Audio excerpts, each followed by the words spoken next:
একটা বাজ পাখি গাছের উপর বাসা করে ডিম পেড়েছিল এবং সেই গাছের নিচে একটা মুরগিও ডিম পেড়েছিল। একদিন বাজ পাখির একটা ডিম পড়ে গিয়ে মুরগির ডিমের সাথে মিশে যায়। বেশ কয়েকদিন পর ওই মুরগির ডিমগুলো থেকে বাচ্চা বেরিয়ে আসে এবং মুরগির বাচ্চার সাথে সাথে একটা বাজ পাখির বাচ্চাও বেরিয়ে আসে। এরপর ওই মুরগির বাচ্চাগুলোর সাথে সাথে বাজ পাখিটাও বড় হয়ে যায়।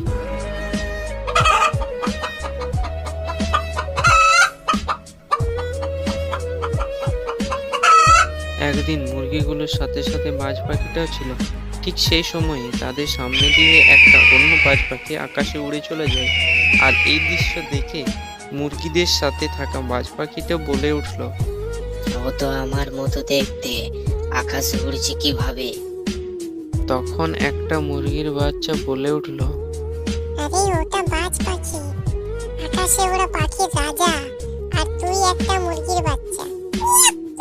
তারপর থেকে সে বাজ পাখিটা নিজেকে মুরগি ভেবে মুরগির মতো আচরণ করতে থাকলো। তো বন্ধুরা, এই গল্প থেকে আমরা এই শিখলাম যে আমাদের আশেপাশে ওই মুরগিগুলোর মতো কিছু মানুষ আছে যারা আমাদেরকে সফলতার দিকে এগিয়ে যেতে বাধা দেয়।